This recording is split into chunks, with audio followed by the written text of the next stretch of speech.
Welcome to study time. ഇന്ന് നമ്മൾ 8ാം ക്ലാസ്സിലെ ഫസ്റ്റ് ചാപ്റ്ററിൻ്റെ ബാക്കിയാണ് നോക്കുന്നത്. സ്കൂളൊക്കെ തുറന്നില്ലേ, അപ്പോൾ പിന്നെ നമുക്ക് ചാപ്റ്റർ തീർക്കണ്ടേ. റെസിസ്റ്റൻസ് എഗെയിൻസ്റ്റ് എക്സ്പ്ലോയിറ്റേഷൻ നമ്മൾ ഏതുവരെയാണ് പറഞ്ഞു നിർത്തിയത്? റൈറ്റ് വാരി സിസ്റ്റം, മഹൽവാരി സിസ്റ്റം അതൊക്കെ കഴിഞ്ഞു. അത് കഴിഞ്ഞിട്ട് ഇനി ചൂഷണത്തിനെതിരെയുള്ള ടാക്സ് പോളിസീസ് കഴിഞ്ഞു. ബ്രിട്ടീഷുകാർ ഇംപ്ലിമെൻറ്റ് ചെയ്ത ടാക്സ് പോളിസീസ് പഠിച്ചു നമ്മൾ. ഏതൊക്കെയാണ് ടാക്സ് പോളിസീസ്? ഇനി റെസിസ്റ്റൻസ് എഗെയിൻസ്റ്റ് എക്സ്പ്ലോയിറ്റേഷൻ. റെസിസ്റ്റ് എന്ന് പറഞ്ഞാൽ പ്രതിരോധം അല്ലെങ്കിൽ ചെറുത്തുനിൽപ്പ്. എഗെയിൻസ്റ്റ് എന്ന് പറഞ്ഞാൽ എതിരെ. ഏതിനെതിരെയുള്ള ചെറുത്തുനിൽപ്പ്? എക്സ്പ്ലോയിറ്റേഷൻ, ചൂഷണത്തിനെതിരെയുള്ള ചെറുത്തുനിൽപ്പ്. ആരുടെ ചൂഷണത്തിന്? ബ്രിട്ടീഷുകാരുടെ അല്ലെങ്കിൽ ഉടമകളുടെ, പ്രധാനമായും ബ്രിട്ടീഷുകാരുടെ എക്സ്പ്ലോയിറ്റേഷനെതിരെയുള്ള ജനങ്ങളുടെ resistance, ചെറുത്തുനിൽപ്പ്. The economic policies of the British adversely affected various sections of the population in India. ബ്രിട്ടീഷുകാരുടെ ഇക്കണോമിക് പോളിസികൾ അഡ്വേഴ്സ്ലി, പ്രതികൂലമായിട്ട്, അവർക്ക് എതിരെയായിട്ട് അല്ലെങ്കിൽ പ്രതികൂലമായിട്ട് അഫക്റ്റ് ചെയ്തു ഇന്ത്യയിലെ പല സെക്ഷൻസ്, ഒരു വിഭാഗം ജനങ്ങളെയല്ല, ഇന്ത്യയിലുണ്ടായിരുന്ന പല വിഭാഗം ജനങ്ങളെയും. അതാണ് various sections of the population. ജനസംഖ്യയിലെ എല്ലാ വിഭാഗം അല്ലെങ്കിൽ പല വിഭാഗം ജനങ്ങളെയും പ്രതികൂലമായിട്ട് ബാധിച്ചു. People rioted against them. ഇതിനെതിരെ എന്ത് ചെയ്തു? അപ്പോൾ അവരെന്ത് ചെയ്യും? കലാപം നടത്തി. കലാപകാരികൾ. അത് പഠിക്കാം. നമ്മൾ ഈ വരികൾ എഴുതിയിരിക്കുന്നത് ബംഗാളി നോവലായ ആനന്ദമഠത്തിൽ നിന്നാണ്. ബംഗാളിലെ അവസ്ഥ, ബംഗാളിലെ ക്ഷാമവും മറ്റുള്ള അവസ്ഥയുമാണ് ആനന്ദമഠത്തിൽ ഈ ഭാഗത്തിൽ ആര് ചിത്രീകരിച്ചിരിക്കുന്നത്? ബങ്കിം ചന്ദ്ര ചാറ്റർജി. അദ്ദേഹം ഒരു ബംഗാളി നോവലിസ്റ്റ് ആയിരുന്നു. അപ്പോൾ ആനന്ദമഠം എന്ന് പറയുന്നത് ആരുടെ കൃതിയാണ്? ബങ്കിം ചന്ദ്ര ചാറ്റർജിയുടെ കൃതിയാണ്. ഏത് ഭാഷയിലുള്ള? ബംഗാളി ഭാഷയിലുള്ള കൃതിയാണ്.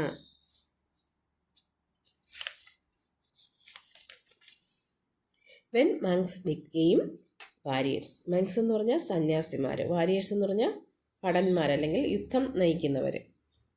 സമ്മർ ഇൻ 1773, 1773 വേനൽക്കാലം, സമ്മർ. പടാ ചിൻഹ, a village in Bengal when it rained. ബംഗാളിലെ ഒരു വില്ലേജ് ആയിരുന്നു പടാ ചിൻഹ. അവിടെ വേനൽക്കാലത്തൊരു മഴ പെയ്തു. The people felt comforted and റീജോയിൻഡ്.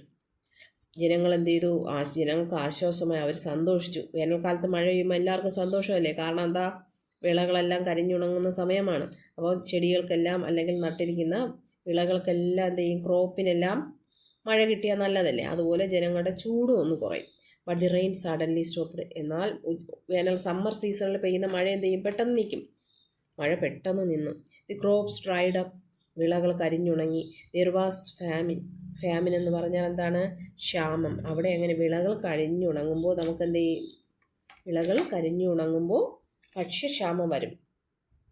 നമ്മൾ കൃഷി ചെയ്യുന്ന സാധനം നമുക്ക് കിട്ടാതെ വരുമ്പോൾ എന്ത് ചെയ്യും? നമുക്ക് ക്ഷാമം വരും. ഉത്തരേന്ത്യയിലൊക്കെ ഇപ്പോഴും മഴ കിട്ടാതെ വരുമ്പോൾ അല്ലെങ്കിൽ വിളകൾ കരിഞ്ഞുണങ്ങുമ്പോഴാണ് നമുക്ക് എന്ത് ചെയ്യുന്നത്? കേരളത്തിൽ, നമ്മളൊരു കൺസ്യൂമർ സ്റ്റേറ്റായ കേരളത്തിന് എന്ത് പറ്റുന്നത്? അവിടെ ക്ഷാമം വരുന്നത്, ക്ഷാമമല്ല വിലക്കയറ്റം വരുന്നത്. അപ്പോൾ വിളകൾ പ്രതീക്ഷിച്ചത്ര, പല കാരണങ്ങൾ കൊണ്ടും വിളകൾ പ്രതീക്ഷിച്ചത്ര വിള കിട്ടാതെ വരുമ്പോൾ എന്ത് ചെയ്യും? സാധനങ്ങളുടെ ഷോർട്ടേജ് വരും. അങ്ങനെ ഷോർട്ടേജ് വരുമ്പോൾ സാധനങ്ങളുടെ വില ഉയരും. അപ്പോഴാണ് നമ്മൾ പറയണം വില കൂടുതൽ. സാധനങ്ങൾ ഒരുപാട് വന്നാൽ എന്ത് ചെയ്യും? നമുക്ക് അതിൻ്റെ വില കുറയും. അപ്പോൾ എന്ത് ചെയ്തു? ഇത് 1773 കാര്യമാണ്. റെയിൻ പെട്ടെന്ന് നിന്നു, മഴ പെട്ടെന്ന് നിന്നു. ക്രോപ്പുകൾ എന്ത് ചെയ്തു? വിളകൾ കരിഞ്ഞുണങ്ങി. അവിടെ ക്ഷാമമുണ്ടായി. എന്നാൽ ക്ഷാമം ഉണ്ടാകുമ്പോൾ ഗവൺമെൻറ് എന്താ ചെയ്യേണ്ടത്? ടാക്സ് കുറയ്ക്കണം, അല്ലെങ്കിൽ ടാക്സ് വാങ്ങരുത്. വാങ്ങിയാൽ തന്നെ നാമമാത്രമായ ടാക്സേ വാങ്ങാവൂ. പക്ഷേ ഇവിടെ ഒരു കുഴപ്പമുണ്ട്. ഇവിടെ ഭരിച്ചിരുന്നത് നമ്മുടെ നാട്ടുകാരാണോ? അല്ല, ബ്രിട്ടീഷുകാരാണ്. അവർക്കിതൊന്നും നോക്കണ്ട. അവരുടെ രാജ്യത്തേക്ക് അവർക്ക് പൈസ കിട്ടിയാൽ മതിയല്ലേ?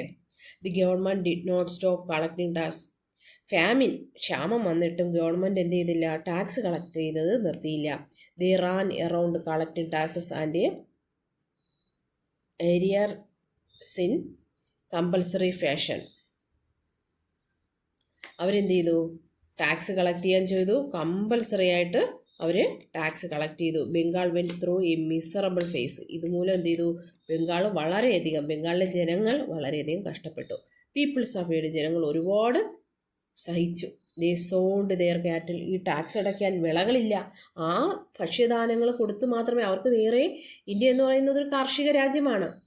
ഇപ്പോൾ കുറച്ചൊക്കെ മാറ്റം വന്നിട്ടുണ്ട്. എങ്കിലും അന്ന് പ്രധാനമായും കൃഷിയെ ആശ്രയിച്ചിരുന്ന ഒരു രാജ്യമായിരുന്നു ഇന്ത്യ.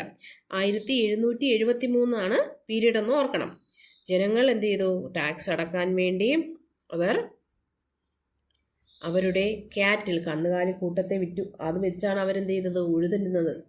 അവർ കൃഷി ചെയ്തിരുന്നത് അതിനെ വിറ്റു. എന്നിട്ട് അതിനെ വിറ്റിട്ടും അവർക്ക് വീണ്ടും ടാക്സ് അടയ്ക്കാൻ പറ്റുന്നില്ല. Then they sold their tools used for agriculture. കൃഷിക്ക് ഉപയോഗിച്ചിരുന്ന ടൂൾസുകൾ, ആയുധങ്ങൾ അവർ വിറ്റു. They even sold their seeds. അവസാനം വെച്ചിരുന്ന വിത്ത് വരെ വിറ്റു. ഈ അഗ്രികൾച്ചർ ടൂൾസ്, ക്യാറ്റിൽ, സീഡ്സ്, ഇതെല്ലാം എന്തിനു വേണ്ടിയുള്ളതാണ്? അഗ്രികൾച്ചർ ചെയ്യുന്നതിന്, കൃഷി ചെയ്യുന്നതിന് വേണ്ടിയുള്ള അവശ്യ ഘടകങ്ങളാണ്. ഒഴിച്ചുകൂടാനാവാത്ത ഇന്നൊവേറ്റബിൾ ആയിട്ടുള്ള ഘടകമാണ്. ഇതെല്ലാം ഇവർ വിറ്റു.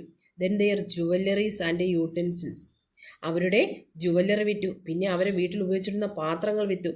Some had to even remove the doors of their house and sell them. എന്ത് കഷ്ടമാണെന്ന് നോക്കിയേ. അവരുടെ വീടുകളിലുള്ള ജനലും വാതിലും എല്ലാം എന്ത് ചെയ്തു? അവരുടെ വീട്ടിലെ ഡോറുകൾ വരെ അവർ വിറ്റു. After all, humans beings have no value in the market, therefore nobody could sell them in the market. മനുഷ്യന് വിലയില്ലായിരുന്നു. മനുഷ്യന് മാത്രം വിലയില്ല. അല്ലെങ്കിൽ എന്ത് ചെയ്യും? അവരെ തന്നെ വിറ്റന. മനുഷ്യർക്ക് വിലയില്ലാത്തത് കൊണ്ട് എന്ത് ചെയ്തു? അവർക്ക് മനുഷ്യരെ വിൽക്കാൻ പറ്റിയില്ല. അല്ലെങ്കിൽ സ്വന്തമായിട്ട് വിൽക്കാൻ പറ്റിയില്ല. The villagers plucked the grass. അപ്പോൾ leaves and dug up tubers and ate them. നിങ്ങളൊന്ന് ചിന്തിച്ചു നോക്കിയേ. ഈ അവസ്ഥ നമുക്കാണ് വന്നിരുന്നെങ്കിലോ? ഈ ഗ്രാമവാസികൾ പ്ലാക്ഡ് ദി ഗ്രാസ് പുല്ല് പറിച്ചു തിന്നു. ലീവ്സ്, ഇലകൾ പറിച്ചു തിന്നു.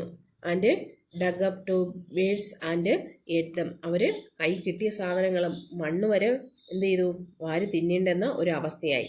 ദേ even satisfied their hunger by eating rats, cats and dogs. എന്നിട്ടും അവർക്ക് വിശപ്പടങ്ങിയില്ല. പുല്ലും വൈക്കോലും ഒക്കെ തിന്ന് അവർക്ക് വിശപ്പടങ്ങും. എന്തില്ല? അവർ എലികളെ പിടിച്ചു തിന്നു, പൂച്ചകളെ പിടിച്ചു തിന്നു, അവരുടെ പട്ടികളെ വരെ പിടിച്ചു തിന്നു. ഇങ്ങനെയൊക്കെ വരുമ്പോൾ എന്ത് ചെയ്യും? മനുഷ്യർക്ക് ആവശ്യത്തിന് ഫുഡില്ല. കൈ കിട്ടുന്നതൊക്കെ തിന്നുമ്പോൾ എന്ത് ചെയ്യും? രോഗങ്ങൾ പകരും. അതിന് മതിയായ ട്രീറ്റ്മെൻറ്റ് കിട്ടിയില്ലെങ്കിൽ കാലഘട്ടം ഏതാണെന്ന് ഓർക്കണം. 1773 നമ്മുടെ മെഡിക്കൽ ഫീൽഡൊന്നും അത്രയധികം പുരോഗമിച്ചിട്ടില്ല. അതുപോലെ ബ്രിട്ടീഷുകാർക്ക് ഇതിലൊന്നും ഒരു താല്പര്യവുമില്ല. Diseases spread. Fever, plague and smallpox spread like the wild wind. കാട്ടുതീ പോലെ 2-3 അസുഖങ്ങൾ പകർന്നു. ഫീവർ, പനി. പ്ലേഗ് നമുക്കറിയാം. ബ്ലാക്ക് ഡെത്ത് എന്ന് പറയുന്ന ഒരു അസുഖമാണ് പ്ലേഗ്. എന്തുകൊണ്ട് ആ പ്ലേഗിനെ ബ്ലാക്ക് ഡെത്ത് എന്ന് പറയുന്നത്? ഈ പ്ലേഗ് പിടിച്ചവരുടെ ശരീരത്തിൽ കറുത്ത കുത്തുകൾ കാണാം. അതുകൊണ്ടാണ് എന്ത് പറയുന്നത്? അതിനെ ബ്ലാക്ക് ഡെത്ത് എന്ന് പറയുന്നത്. സ്മാൾ പോക്സ്, വസൂരി, അല്ലെങ്കിൽ ചിക്കൻ പോക്സിൻ്റെ കൂടിയ ഇനമാണ് സ്മാൾ പോക്സ്. അപ്പോൾ സ്മാൾ പോക്സ് ഈ കാലഘട്ടത്തിൽ ഇപ്പോൾ ഇല്ല. അതൊക്കെ ഇപ്പോൾ നമ്മുടെ മെഡിക്കൽ ഫീൽഡ് വളരെയധികം വ്യാപിച്ചത് കൊണ്ട് അതൊക്കെ തുടച്ചു നീക്കിയിട്ടുണ്ട്. അപ്പോൾ അന്ന് ബംഗാളിൽ പിടിച്ചത് fever, plague and small pox. കാട്ടുതീ പോലെ പടർന്നു. ഒരാൾക്ക് പിടിച്ചാൽ 2 ദിവസത്തിനുള്ളിൽ അടുത്ത ആൾക്കും പിടിക്കുമെന്ന അവസ്ഥ വന്നു. There was no one to take care of the sick or even bury the dead. ആർക്കും തന്നെ അസുഖം പിടിച്ച ഒരാളെ ശുശ്രൂഷിക്കാനോ അല്ലെങ്കിൽ മരിച്ച ഒരാളെ എന്ത് ചെയ്യില്ല? അവരെ അടക്കാനുള്ള കഴിവില്ലായിരുന്നു. കാരണം എല്ലാവരും രോഗികളാണ്. അങ്ങനെ വരുമ്പോൾ ഈ ഡെഡ് ബോഡീസ് അടക്കാതെ വരുമ്പോൾ എന്ത് ചെയ്യും? അസുഖം കൂടുതൽ എന്ത് ചെയ്യും? സ്പ്രെഡ് ചെയ്യും. അതാണ് വൈൽഡ് വിൻഡ്, കാട്ടുതീ പോലെ പടർന്ന് എന്ന് ബങ്കിംചന്ദ്ര ചാറ്റർജി ഇവിടെ വിവരിക്കുന്നത്. Dead bodies were left to rot in houses. വീടുകളിൽ ഡെഡ് ബോഡികൾ എന്ത്? അനാഥമായി കിടന്നു. റോട്ടെന്ന് പറഞ്ഞാൽ അനാഥമായി കിടന്നു. ഇത് ബങ്കിംചന്ദ്ര ചാറ്റർജിയുടെ ബംഗാളി നോവലായ ആനന്ദമഠത്തിലെ ആ ബംഗാളിലെ ക്ഷാമത്തെക്കുറിച്ച് വിവരിക്കുന്ന ഭാഗമാണിത്. ഇത്രയും നിങ്ങൾക്ക് മനസ്സിലായല്ലോ. അപ്പോൾ ബംഗാളിലെ അവസ്ഥയെക്കുറിച്ച് നമുക്കൊരു ഏകദേശ രൂപം കിട്ടി. ബ്രിട്ടീഷുകാർ ടാക്സിന് ഒരു കുറവും വരുത്തിയില്ല. ജനങ്ങൾ ടാക്സ് അടയ്ക്കാൻ വേണ്ടി അവർ വളരെ കഷ്ടപ്പെട്ടു. ഒടുക്കം ക്ഷാമം പടർന്നു പിടിച്ചു. ഒരുപാട് ആയിരക്കണക്കിന് ജനങ്ങൾ എന്ത് ചെയ്തു? കൂട്ടത്തോടെ മരിക്കുകയാണ് ഉണ്ടായത്. ഡിസീസസ് വളരെ സിവിയറായിട്ട് ഡിസീസസൊക്കെ എന്ത് ചെയ്തു? സ്പ്രെഡ് ചെയ്തു. ബംഗാളിലെ സ്ഥിതി അങ്ങേയറ്റം കഷ്ടമായിരുന്നു, മിസറബിളായിരുന്നു ബംഗാളിലെ ജനങ്ങളുടെ സ്ഥിതി. East India Company made no effort to solve the problem of famine in Bengal. ബംഗാളിലെ ക്ഷാമം, ഫാമിൻ പരിഹരിക്കുന്നതിന്, സോൾവ് ചെയ്യുന്നതിന് യാതൊരു നടപടികളും ഈസ്റ്റ് ഇന്ത്യ കമ്പനി എടുത്തില്ല. കാരണം അവരാണ് അന്ന്, ഈസ്റ്റ് ഇന്ത്യ കമ്പനിയാണ് ഇന്ത്യ മുഴുവൻ ഭരിച്ചിരുന്നത്. പ്രധാനമായും ബംഗാളിലും ക്ഷാമം പടർന്നു പിടിച്ചു. ബംഗാൾ എന്ന് പറയുന്നത് വലിയൊരു പ്രവിശ്യയാണ്. അപ്പോൾ അത്രയും ജനങ്ങൾക്ക് ക്ഷാമം പിടിപെട്ടു. അവിടെ ആളുകൾ മരിച്ചു വീണു. അപ്പോൾ മരണനിരക്കും കൂടുതലാണ്. Hence the poor peasants and labours fought against the British and the revolts was supported by the sanyasis. അങ്ങനെ വന്നപ്പോൾ പാവപ്പെട്ട കർഷകരും തൊഴിലാളികളും ബ്രിട്ടീഷുകാർക്കെതിരെ റിവോൾട്ട് ചെയ്യാൻ, എതിരെ കലാപം അല്ലെങ്കിൽ എതിരെ പൊരുതാൻ തുടങ്ങി. ആരുടെ സപ്പോർട്ട് കൂടി? അവിടെ ഉണ്ടായിരുന്ന സന്യാസിമാർ. സന്യാസിമാർ എന്ന് പറഞ്ഞാൽ കലാപങ്ങൾക്കോ അല്ലെങ്കിൽ യുദ്ധത്തിനോ ഒന്നും നിൽക്കുന്നവരല്ല. പക്ഷെ ജനങ്ങളുടെ ഈ അവസ്ഥ കണ്ടപ്പോൾ അവരും എന്ത് ചെയ്തു? സാധാരണക്കാരെ കൂടെ കൂടി. So these are known as സന്യാസി റെബല്യൻ. എന്തുകൊണ്ടാണ് ബംഗാളിലെ റെബല്യന് സന്യാസി റെബല്യൻ എന്ന് പേര് വരാൻ കാരണം? ഈ സാധാരണ ജനങ്ങളുടെ കഷ്ടപ്പാടിനെതിരെ ഈ ഈസ്റ്റ് ഇന്ത്യ കമ്പനി, അവിടെ ഭരിച്ചിരുന്ന ഈസ്റ്റ് ഇന്ത്യ കമ്പനി യാതൊരു നടപടികളും കൈക്കൊണ്ടില്ല. അപ്പോൾ സാധാരണക്കാരായ പെസൻസ്, പുവർ പെസൻസും ലേബേഴ്സും എന്ത് ചെയ്തു? ബ്രിട്ടീഷുകാർക്കെതിരെ റിവോൾട്ട് ചെയ്യാൻ തുടങ്ങി. അവരെ സപ്പോർട്ട് ചെയ്തത് സന്യാസിമാരാണ്. അതുകൊണ്ട് തന്നെ ബംഗാളിലെ ഈ റെബല്യനെ എന്ത് വിളിച്ചു? സന്യാസി റെബല്യൻ എന്ന് വിളിച്ചു. അവിടെ നമുക്ക് അറിയേണ്ട വാട്ട് ഈസ് സന്യാസി റെബല്യൻ. അതിന് മുൻകൈ എടുത്തത് ആരാണ്? പെസൽസ്, ലേബേഴ്സ് ആൻഡ് സന്യാസീസ്. എന്തുകൊണ്ടാണ് ഇതിന് സന്യാസി റെബല്യൻ എന്ന് പേര് വന്നത്? ഈ പുവർ പെസൻസും ലേബേഴ്സും എന്ത് ചെയ്തു? ഈസ്റ്റ് ഇന്ത്യ കമ്പനിക്കെതിരെ അല്ലെങ്കിൽ ബ്രിട്ടീഷുകാർക്കെതിരെ ഫോട്ട് ചെയ്തപ്പോൾ, റിവോൾട്ട് തുടങ്ങിയപ്പോൾ അവരെ സപ്പോർട്ട് ചെയ്തത് ആരാണ്? സന്യാസിമാരാണ്. അതുകൊണ്ടാണ് ഇതിനെ സന്യാസി റെബല്യൻ എന്ന് വിളിച്ചത്.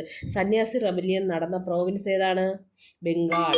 എലോങ് വിത്ത് ദി സന്യാസീസ്, സന്യാസിമാരോടൊപ്പം the fakirs also joined the revolt against the British and so this revolt is also called Sanyasi Fakir rebellion. അപ്പോൾ സന്യാസിമാർ എന്ന് പറയുന്നത് പ്രധാനമായും ഹിന്ദു മതത്തിലെ ആത്മീയ ആളുകളാണ്. അതുപോലെ ഫക്കീർമാർ എന്ന് പറയുന്നത് മുസ്ലിം കമ്മ്യൂണിറ്റിയിലെ മറ്റ് സിഖിലേക്ക് ആളുകളാണ്. പ്രധാനമായിട്ടും മുസ്ലിം കമ്മ്യൂണിറ്റിയിലെ ആളുകൾ. അവരും കൂടെ എന്ത് ചെയ്തു? അവിടെയുള്ള മുസ്ലിം കമ്മ്യൂണിറ്റിയിലെ സന്യാസിമാരെ പോലെയുള്ള ആൾക്കാരാണ്, പുരോഹിതന്മാരാണ് ഫക്കീർമാർ. അവരും എന്ത് ചെയ്തു? ഇവരോടൊപ്പം ചേർന്നു. അങ്ങനെ ഈ റെബല്യന് ഒരു പേര് വീണു. എന്താ? സന്യാസി ഫക്കീർ റെബല്യൻ. അപ്പോൾ സന്യാസി ഫക്കീർ റെബല്യൻ എങ്ങനെ നടന്നു? എവിടെയാണ് നടന്നത്? ബംഗാളിൽ. സാധാരണക്കാരായ ജനങ്ങളുടെ കഷ്ടപ്പാടുകൾ കണ്ട് സാധാരണക്കാരായ ജനങ്ങൾ എന്ത് ചെയ്തു? അവർക്ക് ഈസ്റ്റ് ഇന്ത്യ കമ്പനിക്കെതിരെ തിരിഞ്ഞപ്പോൾ അവരെ കൂടെ സപ്പോർട്ട് ചെയ്ത് നിന്ന ആൾക്കാരാണ് ആര്? സന്യാസിമാരും ഫക്കീർമാരും. അതുകൊണ്ട് തന്നെ ഈ റെബല്യനെ വിളിച്ച പേരാണ് സന്യാസി ഫക്കീർ റെബല്യൻ. അപ്പോൾ സന്യാസി ഫക്കീർ റെബല്യന് ബംഗാളിലെ ക്ഷാമവുമായിട്ട് ഉള്ള ഡയറക്റ്റ് ബന്ധമാണ്. ഏതുമായിട്ട് ബന്ധപ്പെട്ടിരുന്നു? ബംഗാളിലെ ക്ഷാമം മൂലമാണ് സന്യാസി ഫക്കീർ റെബല്യൻ ഉണ്ടായത്. അപ്പോൾ what was the cause of Sanyasi Fakir rebellion? ബംഗാളിലെ famine, the famine of Bengal. Bengal was the cause of Sanyasi Fakir rebellion. ബംഗാളിലെ ക്ഷാമമാണ്. എന്തുകൊണ്ടാണ്? ക്ഷാമം മാത്രമാണോ? ഇത് East India Company made no effort to solve the problem of famine in Bengal. അതാണ് കാര്യം അല്ലേ. ഇംഗ്ലീഷ് ഈസ്റ്റ് ഇന്ത്യ കമ്പനി ബംഗാളിലെ ക്ഷാമം പരിഹരിക്കുന്നതിന് യാതൊരു നടപടികളും നടത്തിയില്ല. അതുകൊണ്ടാണ് എന്ത് ചെയ്തത്? സന്യാസി ഫക്കീർ റെബല്യൻ നടന്നത്. അപ്പോൾ അത് നടത്തിയ 2-3 ആൾക്കാരുണ്ട്. ഭവാനി പഥക് ആൻഡ് മഞ്ജു ഷായും Bhavani Pathak who were the leaders of Sanyasi Fakir rebellion? Bhavani പതക്കും മഞ്ജുഷായുമായിരുന്നു സന്യാസി ഫക്കീർ റെബല്യനെ ലീഡേഴ്സ്. അപ്പോൾ അവിടെ നമ്മൾ പഠിക്കേണ്ട പ്രധാനപ്പെട്ട കാര്യങ്ങൾ, സന്യാസി ഫക്കീർ റെബല്യൻ നടത്താനുണ്ടായ കാരണം, അവിടെ നടന്ന പ്രോവിൻസ്, അതിൻ്റെ ലീഡേഴ്സ് ആരാണ്? Bhavani, Pathak and Manjusha. Statement wise question ചോദിക്കുന്നത് ഇങ്ങനെയായിരിക്കും. Bhavani, Pathak and Manjusha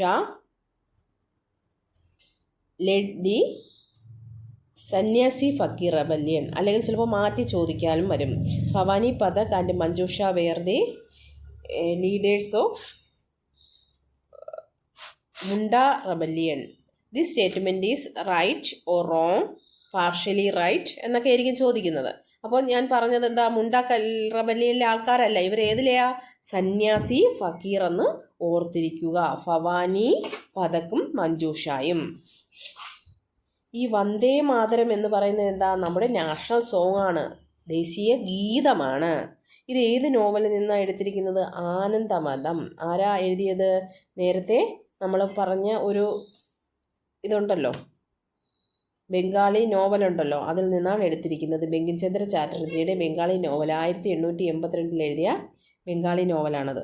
Vande Mataram is mentioned in the novel as song sung by the character Bhavanandan. അതിലെ ആനന്ദമഠം എന്ന നോവലിലെ മെയിൻ ക്യാരക്ടറായ ഭവാനന്ദൻ ആലപിക്കുന്ന ഒരു സോങ്ങായിട്ട്, ഗാനമായിട്ടാണ് എന്ത് ചെയ്യുന്നത്? ഗീതമായിട്ടാണ് ഈ വന്ദേ മാതരം എന്നുള്ള സോങ് അതിൽ ചിത്രീകരിച്ചിരിക്കുന്നത്. ഇതാണ് നമ്മുടെ വന്ദേ മാതരമാണ് നമ്മുടെ നാഷണൽ സോങ്, ദേശീയ ഗീതം. From agriculture to rebellion. കൃഷിയിൽ നിന്ന് ജനങ്ങൾ റെബല്യനിലേക്ക്, കലാപത്തിലേക്ക് തിരിഞ്ഞു. നീലം പെസൻ ആദ്യം നമ്മൾ പഠിച്ചു. റെസിസ്റ്റൻസിൽ ആദ്യം പഠിച്ചത് സന്യാസി ഫക്കീർ റെബല്യൻ. രണ്ടാമത് പഠിക്കാൻ പോകുന്ന ഒരുപാട് കണ്ടൻറ്റുകളുണ്ട്. നിങ്ങൾ ശ്രദ്ധിച്ച് ഒന്നുകൂടെ, നിങ്ങൾക്ക് മനസ്സിലായില്ലെങ്കിൽ ഒന്നുകൂടെ നിങ്ങൾ എന്ത് ചെയ്യുക? ഒന്നുകൂടി വീഡിയോ കേട്ടു നോക്കുക. ദി നീലം പെസൻ റിവോൾട്ട് വർഷം വളരെ പ്രധാനപ്പെട്ടതാണ്. 1859 നീലം കർഷക കലാപം. Bengal was the most important agrarian revolt against the British colonial rule. Bengal എന്ന് പറയുന്നത് വലിയ വിശാലമായ ഒരു കാർഷിക പ്രദേശമായിരുന്നു. അതുപോലെ ബംഗാളിലെ ജനങ്ങൾ ബംഗാളിൽ നടന്ന അഗ്രേറിയൻ റിവോൾട്ട് എന്ന് പറയുന്നത് ബ്രിട്ടീഷ് കോളനി ഭരണത്തിനെതിരെ നടന്ന ഒരു പ്രധാനപ്പെട്ട കാർഷിക കലാപമായിരുന്നു നീലം പെസൻ്റ് റിവോൾട്ട് 1859. 1859. നമുക്കിതിനെ let's discuss the circumstances that led to the revolt. ഈ നീലം പെസൻ്റ് റിവോൾട്ട് നടക്കാനുണ്ടായ സാഹചര്യങ്ങൾ നോക്കാം. ദി ബ്രിട്ടീഷ് പ്ലാന്റേഴ്സ്, അല്ലെങ്കിൽ അവർ വിളിച്ചിരുന്ന പേരാണ് ഇൻഡിഗോ പ്ലാന്റേഴ്സ്. നീലം പ്ലാന്റേഴ്സ്, വലിയ വലിയ തോട്ടങ്ങളുള്ള ആൾക്കാരെയാണ് നമ്മളെന്ത് പറയുന്നത്? പ്ലാന്റർമാരെന്ന് പറയുന്നത്. 500-1000 ഏക്കറുള്ള ആൾക്കാരെയാണ് നമ്മളെന്ത് പറയുന്നത്? പ്ലാന്റേഴ്സ്. അപ്പോൾ ബ്രിട്ടീഷ് മുതലാളിമാർ, പ്ലാന്റർമാർ force the farmers to cultivate the indigo plant, അല്ലെങ്കിൽ അതിൻ്റെ വേറൊരു പേരാണ് അമരി plant, for the factories established in the villages. ഈ ബ്രിട്ടീഷുകാർ എന്ത് ചെയ്തു? ജനങ്ങളെ ഫോഴ്സ് ചെയ്തു, ഫാർമർമാരെ ഫോഴ്സ് ചെയ്തു. എന്തിനാ? ഇൻഡിഗോ പ്ലാന്റ്, അല്ലെങ്കിൽ അതിൻ്റെ മറ്റൊരു പേരാണ് അമരി പ്ലാന്റ് എന്ത് ചെയ്തു? കൃഷി ചെയ്യാൻ. എന്തിനാ അമരി പ്ലാന്റ് കൃഷി ചെയ്യാൻ? അവരുൽപ്പാദിപ്പിക്കുന്ന തുണികളിൽ നീലം മുക്കുന്നതിന് വേണ്ടി എന്ത് ചെയ്യണം? നീലം വേണം. അപ്പോൾ ഇത് ആര് കൃഷി ചെയ്യണം? അവർക്ക് കൃഷി ചെയ്യാൻ വയ്യ. കർഷകർ കൃഷി ചെയ്യാൻ വേണ്ടി അവരെന്ത് ചെയ്തു? നിർബന്ധിച്ചു, ഫോഴ്സ് ചെയ്തു. ഇൻഡിഗോ പ്രൊഡ്യൂസ്ഡ് ഫ്രം ദി അമരി plant could be sold only to the British. എന്നിട്ട് അവർ ചില കണ്ടീഷൻസും വെച്ചു. അതാണെങ്കിൽ ജനങ്ങൾക്ക് ഒട്ടും നിരക്കാത്ത കണ്ടീഷൻസാണ്. ഇൻഡിഗോ പ്രൊഡ്യൂസ്ഡ് ഫ്രം ദി അമരി പ്ലാന്റിൽ നിന്നും ഉണ്ടാക്കുന്ന ഇൻഡിഗോ, നീലം എന്ന് പറയുന്നത് ബ്രിട്ടീഷുകാർക്ക് മാത്രമേ വിൽക്കാൻ പറ്റൂ. അപ്പോൾ എന്ത് ചെയ്യാം? ഒരാൾ മാത്രമേ വാങ്ങാനുള്ളൂ എങ്കിൽ അയാൾ നിശ്ചയിക്കുന്ന വില എന്ത് ചെയ്യാം? വിലയ്ക്ക് അയാൾക്ക് വാങ്ങാം. ഒരുപാട് ബയേഴ്സ് ഉണ്ടെങ്കിൽ നമുക്ക് എന്ത് ചെയ്യാം? വില നമുക്കവിടെ മത്സരം വരും. അപ്പോൾ എന്ത് ചെയ്യും? കൂടിയ വില കിട്ടും. ഇവിടെ ഒരാളാണ് വാങ്ങുന്നത്. ആർക്കാ? ബ്രിട്ടീഷുകാർ. The British paid less than the market price for the indigo to the farmers. ബ്രിട്ടീഷുകാർ മാർക്കറ്റ് വിലയേക്കാൾ, അന്ന് നിലനിരുന്ന വിലയേക്കാൾ വളരെ കുറച്ച് വിലയാണ് എന്ത് ചെയ്ത് കർഷകർക്ക് നൽകിയത്. അപ്പോൾ നഷ്ടം വരില്ലേ കർഷകർക്ക്? The British paid less than the market price for the indigo to the farmers. It led to severe food shortage. Exploitation and economic hardship. ഇതെന്ത് ചെയ്തു? ഒരുപാട് ജനങ്ങളും കൃഷിയിലാണ് ഏർപ്പെട്ടിരുന്നത്. ഇത് ഭക്ഷ്യക്ഷാമം ഉണ്ടാകുന്നതിന് കാരണമായി. അതെങ്ങനെയാണെന്ന് പറഞ്ഞു തരാം. എക്സ്പ്ലോയിറ്റേഷൻ, ചൂഷണവും സാമ്പത്തിക പ്രതിസന്ധിയും ബംഗാളിൽ ഉണ്ടാകുന്നതിന് കാരണമായി. ഈ ഫുഡ് ഷോർട്ടേജ് എങ്ങനെയാണ് ഇൻഡിഗോ പ്ലാന്റ് കൃഷി ചെയ്യുന്നതിലൂടെ വന്നത്? അവിടുത്തെ ജനങ്ങൾ എന്ത് ചെയ്തു? ഭക്ഷ്യ ഉൽപ്പന്നങ്ങളാണ് കൂടുതലും കൃഷി ചെയ്തിരുന്നത്. അപ്പോൾ അതെല്ലാം മാറ്റി വെച്ചിട്ട് ബ്രിട്ടീഷുകാർ ഫോഴ്സ് ചെയ്തു, നിങ്ങൾ ബലമായിട്ട് പറഞ്ഞു ഇൻഡിഗോ പ്ലാന്റ് കൃഷി ചെയ്യണം. അപ്പോൾ ഈ നീലം കൃഷി ചെയ്താൽ അതെടുത്ത് കഴിക്കാൻ പറ്റുമോ? ഇല്ല. അവർക്ക് റൈസ്, വീറ്റ് അങ്ങനെയുള്ള അവർക്ക് കഴിക്കാൻ പറ്റുന്ന സാധനങ്ങളൊന്നും കൃഷി ചെയ്യുന്നില്ല. അപ്പോൾ എന്ത് ചെയ്യും? ഫുഡ് ഷോർട്ടേജ്, ഭക്ഷ്യക്ഷാമം ഉണ്ടാവും, ഫുഡ് ഷോർട്ടേജ് ഉണ്ടാവും. ഇങ്ങനെ ഫുഡ് ഷോർട്ടേജ് ഉണ്ടാകുന്നത് എന്താ? ബ്രിട്ടീഷുകാരുടെ എക്സ്പ്ലോയിറ്റേഷന് നല്ലൊരു ഉദാഹരണമാണ്. അതുപോലെ എക്കണോമിക് ഹാർഷിപ്പ് എന്ന് പറയുന്നത് ഇങ്ങനെ ഉണ്ടാകുന്നത്, ഈ ബ്രിട്ടീഷുകാർ അവർ കൃഷി ചെയ്ത നീലത്തിന് എന്ത് ചെയ്ത് നല്ല വില കൊടുത്തില്ല. അപ്പോൾ അവിടെ സാമ്പത്തികമായ പ്രതിസന്ധി ഉണ്ടാവും. അല്ലെങ്കിൽ അവർ നീലത്തിന് നല്ല വില കൊടുത്തിരുന്നെങ്കിൽ അവർക്ക് മറ്റെവിടെന്നെങ്കിലും സാധനങ്ങൾ വാങ്ങിച്ച് എന്ത് ചെയ്യാം? അവർക്ക് കഴിക്കാമായിരുന്നു. ബംഗാൾ എന്ന് പറയുന്നത് അത്രയും ഫെർട്ടൈലായിട്ടുള്ള ഒരു പ്രദേശമാണ്. കാരണം സമതല പ്രദേശത്ത് ഒരുപാട് നല്ല ഉത്തരേന്ത്യയിലെ വിശാലമായ ഒരു പ്രദേശമായിരുന്നു അന്ന്. ഇന്നത്തെ ബംഗാൾ മാത്രമല്ല, അന്ന് പല പല റീജിയൻസ് കൂടിച്ചേർന്ന ഒരു പ്രദേശമായിരുന്നു. അപ്പോൾ അവിടെ കൃഷി ധാരാളമായിട്ട് നടക്കുമായിരുന്നു. With the discovery of artificial dyes the demand for indigo decreased and poverty increased. ഇവരിങ്ങനെ ഇൻഡിഗോ ഒക്കെ കൃഷി ചെയ്ത് ഇങ്ങനെ ഇത് പ്രോഗ്രസ് ചെയ്ത് വന്നപ്പോൾ ഇവരെന്ത് കണ്ടുപിടിച്ചു? ആർട്ടിഫിഷ്യൽ ഡൈ, കളർ കൊടുക്കുന്നതിന് കൃത്രിമമായ ഡൈകൾ കണ്ടുപിടിച്ചു. അതോടുകൂടി നീലത്തിൻ്റെ ഡിമാൻഡ് കുറഞ്ഞു. ഒന്നാമത് അവർ വില കൊടുക്കത്തില്ല, അതിൻ്റെ കൂടെ ഡിമാൻഡ് കുറയുമ്പോൾ എന്ത് ചെയ്യും? അത് ഒട്ടും വിലയ്ക്ക് വിൽക്കാൻ പറ്റാതാവും. അപ്പോൾ അവർക്കിനി മാറ്റി കൃഷി ചെയ്യാൻ പറ്റുമോ? ഇല്ല. Left with no other option, the peasant stayed the path of agitation against the British. അതുകൊണ്ട് ഇവരെ ഫോഴ്സ് ചെയ്താണ് കൃഷി ചെയ്യിപ്പിച്ചത്. അതുകൊണ്ട് തന്നെ ജനങ്ങളെ ഒരു നിവർത്തിയുമില്ലാതെ, മറ്റൊരു ഓപ്ഷനും ഇല്ലാതെ വന്നപ്പോൾ അവരെന്ത് ചെയ്തു? അവർ ബ്രിട്ടീഷുകാർക്കെതിരെ അവർക്കെതിരെ വിപ്ലവം നടത്താൻ തുടങ്ങി. ഇൻഡിഗോ പ്ലാന്റിംഗ് മിറർ, ഇൻഡിഗോ തോട്ടങ്ങളിലെ കണ്ണാടി എന്ന് പറയുന്ന ഒരു കൃതിയാണ് നീൽ ദർപ്പൺ. അതെഴുതിയത് ഒരു നാടകമാണ്. അതെഴുതിയത് Dinabandhu Mitra 1860 based on the miseries of indigo farmers in Bengal. ബംഗാളിലെ ഇൻഡിഗോ ഫാർമേഴ്സിൻ്റെ കഷ്ടപ്പാടുകൾ വിവരിച്ചൊരു ബുക്കാണിത്, Neel Darpan 1860. It was under the leadership of a Digambar Biswas and Bishnu Biswas. അപ്പോൾ ഇൻഡിഗോ റബല്യനിൻ്റെ, നീലം പെസൻറ്റ് റിവോൾട്ടിൻ്റെ ലീഡേഴ്സ് എന്ന് പറയുന്നത് ദിഗംബർ വിശ്വാസും വിഷ്ണു വിശ്വാസുമായിരുന്നു. അത് ഓർത്തുകൊള്ളുക. നേരത്തെ ഭവാനി പതകം മഞ്ജുഷായും സന്യാസി ഫക്കീർ റബല്യൻ്റെ ലീഡേഴ്സും ദിഗംബർ വിശ്വാസും വിഷ്ണു വിശ്വാസും ഏത് റബല്യൻ്റെ ലീഡേഴ്സാണ്? നീലം പെസൻറ്റ് റിവോൾട്ട് 1859 നീലം പെസൻറ്റ് റിവോൾട്ടിൻ്റെ ലീഡേഴ്സാണ്. As riot spread across Bengal farmers abandon their indigo cultivation. Bengal ഇങ്ങനെ കലാപം കൊടുമ്പിരിക്കൊണ്ടപ്പോൾ, കലാപം രൂക്ഷമായപ്പോൾ, സ്പ്രെഡ് ചെയ്തപ്പോൾ എന്ത് ചെയ്തു? ഫാർമേഴ്സ് എന്ത് ചെയ്തു? അബാൻഡൻ എന്ന് പറഞ്ഞാൽ ഉപേക്ഷിച്ചു. ഏത്? ഇൻഡിഗോ കൾട്ടിവേഷൻ, നീലം കൃഷി അവർ ഉപേക്ഷിച്ചു. Indigo factories were then attacked. അവർ നീലം ഉണ്ടാക്കുന്ന ഫാക്ടറി എന്ത് ചെയ്തു? ആക്രമിച്ചു. When the farmers resistance became strong, ജനങ്ങളുടെ പ്രതിരോധം വളരെ സ്ട്രോങ് ആയിരുന്നു. Planters closed down the factories and indigo cultivation almost disappeared from Bengal. Planters എന്ത് ചെയ്തു? അവരുടെ ഫാക്ടറി ക്ലോസ് ചെയ്തു. അതോടുകൂടി ഏറെക്കുറെ നീലം എന്ത് ചെയ്തു? അവിടെ നിന്ന് ഡിസപ്പിയർ ചെയ്യാൻ തുടങ്ങി, അപ്രത്യക്ഷമാവാൻ തുടങ്ങി. നമ്മൾ മറന്നുപോലെ സന്യാസി ഫക്കീർ റബല്യൻ്റെ ലീഡേഴ്സ് എന്ന് പറഞ്ഞാൽ ഭവാനി പതക്കം മഞ്ജുഷായും, അതുപോലെ നീലം പെസൻറ്റ് റിവോൾട്ടിൻ്റെ ലീഡേഴ്സ് എന്ന് പറയുന്നത് രണ്ട് വിശ്വാസമുള്ള ആൾക്കാരാണ്. ആരൊക്കെ? അങ്ങനെ ഓർത്തിരുന്നാൽ മതി. ദിഗംബർ വിശ്വാസം, വിഷ്ണു വിശ്വാസം.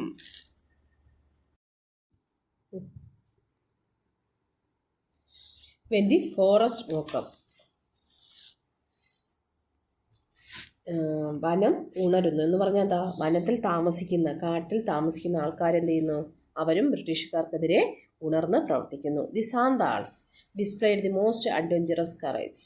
ഏറ്റവും ധീരരായ ഒരു ജനവിഭാഗമായിരുന്നു സാന്താൾമാർ.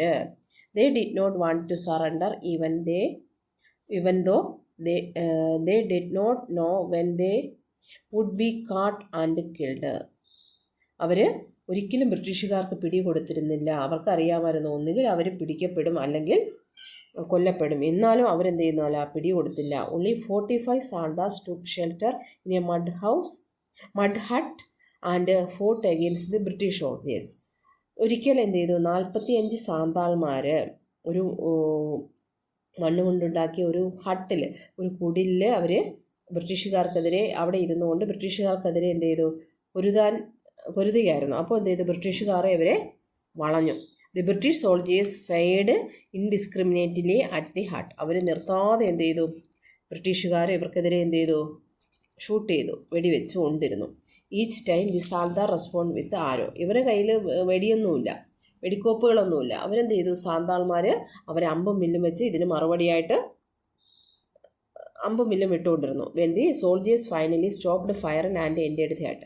അവസാനം എന്ത് ചെയ്തു, കുറേ നേരം വെടിവെച്ചപ്പോൾ അവർക്ക് മനസ്സിലായി ഒരുപാട് പേര് മരിച്ചിട്ടുണ്ടെന്ന്. അങ്ങനെ അവരെന്ത് ചെയ്തു, വെടിവെപ്പ് നിർത്തിയിട്ട് അവരെന്ത് ചെയ്തു, ആ ഹട്ടിലേക്ക് എൻ്റർ ചെയ്തു, പ്രവേശിച്ചു. They found only the old man alive. അവർ നോക്കിയപ്പോൾ ഒരു വയസ്സായ നല്ല വൃദ്ധനായ ഒരാൾ മാത്രമാണ് അവിടെ ജീവനോടെ ഉള്ളത്. ബാക്കി 44 പേരും മരിച്ചുപോയി. And soldier asked him to surrender. അങ്ങനെ അവർ മുമ്പേ കയറി വന്ന സോൾജിയർ എന്ത് പറഞ്ഞു, ഈ വൃദ്ധൻ്റെ കൂടെ പറഞ്ഞു, നിങ്ങളെന്ത് ചെയ്യാം, സറണ്ടർ, കീഴടങ്ങാൻ പറഞ്ഞു. എന്നാൽ ഈ സാന്താൾമാർ എങ്ങനെയുള്ളവരാ, ബ്രേവാണ്, അവർ നല്ല ധീരരാണ്, കറേജ് ഉള്ളവരാണ്, ധൈര്യമുള്ളവരാണ്. Then the old man rushed and cut him down with his axe. എന്നാൽ ഈ വൃദ്ധൻ എന്ത് ചെയ്തു, മുമ്പോട്ട് കുതിച്ചിട്ട് അയാൾക്കറിയാം താൻ കീഴടങ്ങിയില്ലെങ്കിൽ എന്ത് ചെയ്യും, മരിക്കും എന്നറിയാം. എന്നിട്ടും ആ ഓൾഡ് മാൻ എന്ത് ചെയ്തു, വൃദ്ധൻ എന്ത് ചെയ്തു, മുന്നോട്ട് കുതിച്ചു ആ സോൾജിയറുടെ കഴുത്തിലേക്ക് എന്ത് ചെയ്തു, കോടാലി വെച്ച് വെട്ടി അയാളുടെ തലയറുത്തിട്ടു. അത്രയ്ക്കും ധൈര്യമുള്ള ആൾക്കാരാണ് ആര്, സാന്താൾമാർ എന്ന് കാണിക്കാൻ വേണ്ടിയാണ് ഈ പാരഗ്രാഫ് ഇവിടെ കൊടുത്തിരിക്കുന്നത്. ഇത് എഴുതി നിന്നെടുത്തിയ ബിപിൻ ചന്ദ്ര എന്ന് പറയുന്ന ഒരു ഹിസ്റ്റോറിയനുണ്ട്. അദ്ദേഹത്തിൻ്റെ ഇന്ത്യ സ്ട്രഗിൾ ഫോർ ഇൻഡിപെൻഡൻസ് എന്ന് പറയുന്ന ബുക്കിൽ നിന്നും എടുത്തിട്ടുള്ളതാണ് ഈ വരികൾ. Above is a note that shows the bravery of Santhal tribal people. Why do you think the Santhal people fought against the British? അപ്പോൾ നിങ്ങൾക്ക് ഇത് എന്തിനാണ് തന്നിരിക്കുന്നത്? സാന്താൾ എന്ന് പറയുന്നത് ട്രൈബൽ പീപ്പിളാണ്, വനത്തിൽ താമസിക്കുന്ന ആൾക്കാരാണ്, ഗോത്രവർഗ്ഗക്കാരാണ്. അപ്പോൾ അങ്ങനെയുള്ള ഈ ട്രൈബൽ പീപ്പിളിൻ്റെ ബ്രേവറി, ധീരത കാണിക്കാൻ വേണ്ടിയാണ് ബിപിൻ ചന്ദ്രയുടെ ഇന്ത്യ സ്ട്രഗിൾ ഫോർ ഇൻഡിപെൻഡൻസ് എന്ന് പറഞ്ഞ ബുക്കിൽ ഈ ഭാഗം എടുത്തിരിക്കുന്നത്. എന്തുകൊണ്ടായിരിക്കും? അപ്പോൾ അവിടെ ഒരു സ്വാഭാവികമായിട്ടും അവിടെ ഒരു ക്വസ്റ്റ്യൻ വരും, എന്താ, എന്തുകൊണ്ടാണ്, why the Santhal people fought against the British? എന്തുകൊണ്ടാണ് അവർ ബ്രിട്ടീഷുകാർക്കെതിരെ ഫോട്ട് ചെയ്തത്? They are a tribal people who migrated to the Rajmahal hills in Bengal provinces in the 18th century. 18ാം നൂറ്റാണ്ടിൽ ട്രൈബൽ പീപ്പിളായിരുന്ന ഈ ജനങ്ങൾ ഇവരെന്ത് ചെയ്തു, വനത്തിൽ നിന്നുമൊക്കെ മൈഗ്രേറ്റ് ചെയ്തു, കുടിയേറിപ്പറത്ത രാജ്മഹൽ കുന്നുകളിലേക്ക് കുടിയേറിപ്പറത്ത ബംഗാളിലെ ഒരു പ്രോവിൻസായിരുന്ന രാജ്മഹൽ കുന്നുകളിലേക്ക് കുടിയേറിപ്പറത്ത ജനങ്ങളായിരുന്നു അവർ, സാന്താൾമാർ. Landlords unjustly extorted and usurers lend money and snatched their gain and forest resources in exchange. ലാൻഡ് ലോഡുമാർ, ഭൂ ഉടമകൾ ഇവരെ എന്ത് ചെയ്തു, നിരന്തരം ചൂഷണം ചെയ്തുകൊണ്ടിരുന്നു. അതുപോലെ പലിശക്കാർ ഇവരുടെ ലെൻഡ് മണി, അവർക്ക് കടം കൊടുത്തുകൊണ്ടിരുന്നു. എന്നിട്ട് അതിന് പകരമായിട്ട് അവരുടെ ഫോറസ്റ്റ് നിന്ന് ശേഖരിക്കുന്ന വിഭവങ്ങൾ, കാട്ട് വിഭവങ്ങളും അവരുടെ ധാന്യങ്ങളും ഒക്കെ എന്ത് ചെയ്തു, ഇതിന് പകരമായിട്ട്, കടം കൊടുത്ത മണിക്ക് പകരമായിട്ട് അവരെന്ത് ചെയ്തു, തിരിച്ച് വാങ്ങിച്ചു കൊണ്ടിരുന്നു, അല്ലെങ്കിൽ പിടിച്ച് വാങ്ങിച്ചു. This was done with the support of the British. ഇതെല്ലാം ആരുടെ സപ്പോർട്ടോടുകൂടിയാണ്? ബ്രിട്ടീഷുകാരുടെ സപ്പോർട്ട് കൂടിയാണ്. The British administration, which had no understanding of the tribal people's relationship with the land, saw this merely as a means to increase tax revenue. അപ്പോൾ അവർക്ക് ഇതൊന്നും അറിയണ്ട, tribal പീപ്പിളിന് ലാൻഡുമായിട്ടുള്ള അല്ലെങ്കിൽ ഭൂമിയുമായിട്ടുള്ള ബന്ധമൊന്നും അവർ കണക്കാക്കാതെ അവരെന്ത് ചെയ്തു, ഇതിന് സപ്പോർട്ട് ചെയ്തു. അവർക്ക് വേണ്ടത് എന്താ, അവരുടെ ടാക്സ് റവന്യൂ, അവരുടെ വരുമാനം ഇൻക്രീസ് ചെയ്യുക, അത് ബ്രിട്ടനിലേക്ക് കൊണ്ടുപോവുക എന്നുള്ള ഒറ്റ ഉദ്ദേശം മാത്രമേ ബ്രിട്ടീഷുകാർക്കുണ്ടാവൂ. ഇതാരായാലും എന്ത് ചെയ്യും, തിരിഞ്ഞു നിൽക്കും. The Santhals launched their struggles against British in 1855 എന്നാണ് 1855. അതൊന്ന് നോട്ട് ചെയ്യുക. സാന്താൾ റിബല്യൻ എന്നാണ്? 1855. Mobilising the tribal people against the injustice they faced. എന്തിനു വേണ്ടിയാണ് മൊബിലൈസ് ചെയ്യുക എന്ന് പറഞ്ഞാൽ? അവർ ഒന്നിച്ചുകൂടി, ട്രൈബൽ പീപ്പിൾ ഒന്നിച്ചുകൂടി. ഏതിനെതിരെ? Against the injustice they faced. അവർ നേരിടുന്ന അനീതിക്കെതിരെ അവരെന്ത് ചെയ്തു? സാന്താൾ ജനത 1855 ഒന്നിച്ചുകൂടി. അവരുടെ ലീഡർമാരായിരുന്നു Sidhu and Kanhu. Who led these riots were killed by the British. ഈ കലാപത്തിൽ എന്ത് ചെയ്തു? ബ്രിട്ടീഷുകാർ അവരെ കൊന്നു. സിന്ധുവിനെയും കൻഹുവിനെയും കൊന്നു. Although the rebellion was brutally suffered. വളരെ ക്രൂരമായിട്ട് ഈ സാന്താൾ റെബല്യൻ അടിച്ചമർത്തപ്പെട്ടു. എങ്കിലും Santhal rebellion become an important chapter in the history of tribal resistance. Tribal റെസിസ്റ്റൻസിലെ പ്രധാനപ്പെട്ട ഒരു ചാപ്റ്ററാണ് ഇത്, സാന്താൾ റെബല്യൻ. അപ്പോൾ tribal resistance against the British എന്ന് ചോദിച്ചാൽ ആദ്യം എഴുതേണ്ടത് എന്താ? നമ്മൾ സാന്താൾ റെബല്യൻ എഴുതണം. അത് കഴിഞ്ഞിട്ട് വീണ്ടും ഒന്നും കൂടെ വരുന്നുണ്ട്, ഉൽഗുലാൻ എന്ന് പറയുന്ന മുണ്ട കലാപം വരുന്നുണ്ട്. അത് നമുക്ക് അടുത്ത ക്ലാസ്സിൽ പഠിക്കാം. അപ്പോൾ എല്ലാവരും ചാനൽ സബ്സ്ക്രൈബ് ചെയ്യുക, ബെല്ലൈക്കൺ അമർത്തുക. എങ്കിലേ ഞാൻ ഇടുന്ന വീഡിയോകൾ നിങ്ങൾക്ക് സമയാസമയം കിട്ടുള്ളൂ. എന്തെങ്കിലും അഭിപ്രായങ്ങളുണ്ടെങ്കിൽ കമൻറ്റ് ചെയ്യാൻ മടിക്കരുത്. നോട്ട്